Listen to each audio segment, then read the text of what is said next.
Hey guys, so before I start my argument, I should say that I'm not trying to generalize the argument to all Republicans, many of whom are consistent that they don't want the government in any part of their lives. But there are many conservatives, especially politicians, who oscillate between wanting more government and wanting less, depending on what is convenient to push their agenda.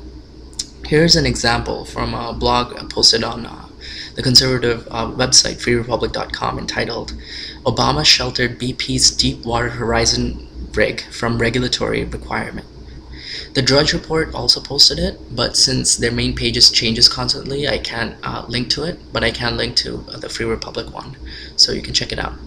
Anyway, the blog states, quote, last year, the Obama administration granted oil giant BP a special exemption from a legal requirement that it produce a detailed environmental impact study on the possible effects of its Deepwater Horizon drilling operations in the Gulf of Mexico, end quote. This impact study is required by a law known as the National Environmental Policy Act, and the exemption came less than 1 month after BP had requested it in a March 10th exploratory plan. But wait a second, I thought you guys didn't want a government takeover of the private industry. I mean, the blog clearly states that the private company, BP, requested the exemption, so the exemption would have occurred anyway if the government was never there to take it over. I mean, this is a government takeover as Republicans define it. It is more regulation. Republicans argue that if the government forces private companies to do certain things, costs will go up. I agree with this, and it makes sense. I mean, it is in a private company's incentive to increase profits and decrease costs. So if it's being forced to do something, obviously the cost should go up. And the conservatives' point is very clear in this example. If BP is forced to stall its drilling to make this study on environmental impact, that costs time and money, costs that they will pass on to the consumers. Also, if the study found out that they could not dig in that site, which I hope it would have since there was a huge disaster there, well, they would have lost billions of dollars in profit since they don't have oil, and they would have passed this cost on to the consumers. So the MMS did what you guys wanted it to, right? The government didn't regulate it the way you guys wanted. Well, some people told me that they aren't against all government regulation, just when it's not appropriate.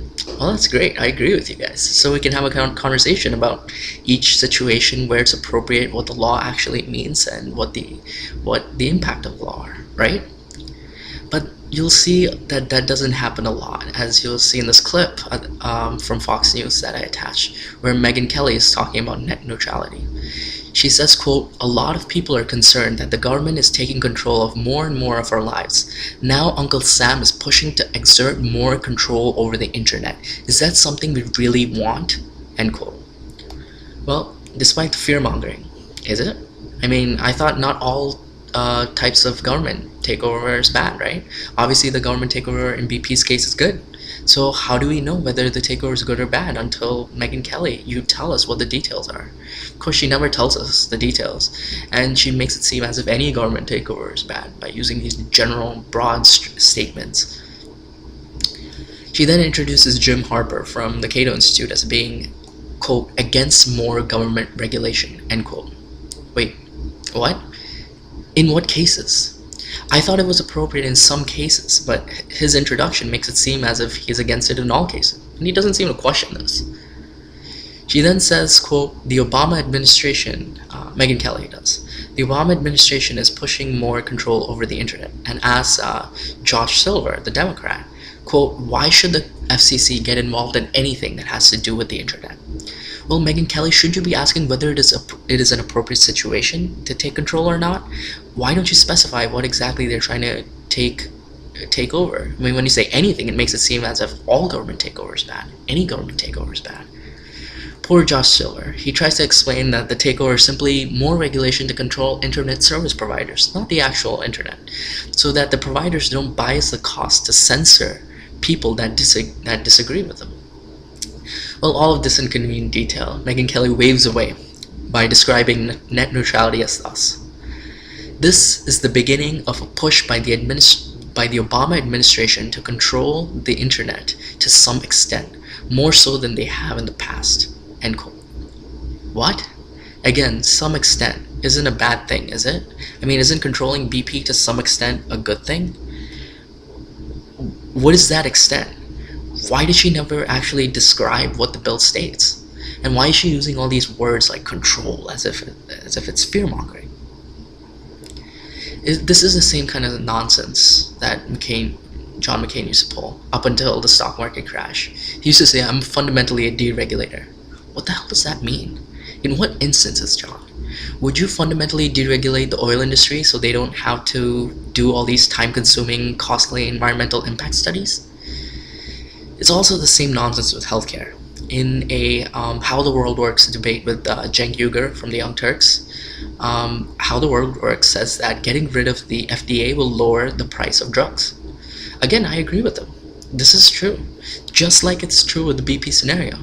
But then, of course, everyone will be taking extents because they gave a free sample, and if it didn't work, could they afford to do this? That's actually a direct quote from the idiotic commercial. Anyway, conservatives have told me that it was the Republicans pushing for more regulation of the housing market, and the Democrats blocked it, and that's what caused this crash. Hey, well, that's great. We have an agreement. We need more regulation, right? Well, we need to look at the particular situations and regulate as necessary, right? Yet, when they use the same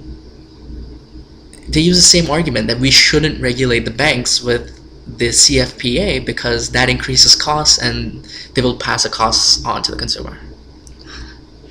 Seriously. I mean, do you see the pattern here? They're all for hindsight regulation of an industry when a huge disaster strikes. But when there's an opportunity to actually make a difference, to prevent another catastrophe in the future, they revert to their silly, overgeneralized argument for less regulation. I make a similar argument to this in my video, Republicans Admit to Hating Veterans and Seniors. Except they're all for hindsight big government when it works, but hate it when it has not yet been implemented in the future.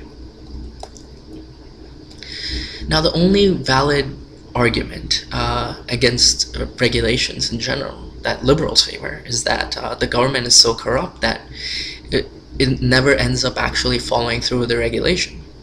In essence, I agree here. But the solution is not to remove that authority from the government and to give it to private companies. For example, the MMS, the government authority, was so corrupt that it did not regulate BP. But don't forget that BP requested it not to. So if the MMS wasn't there, BP would still not have done that environmental study, right?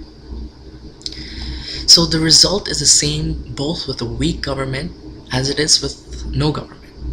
The only solution here is a strong, transparent, and accountable government, and that's what I stand for.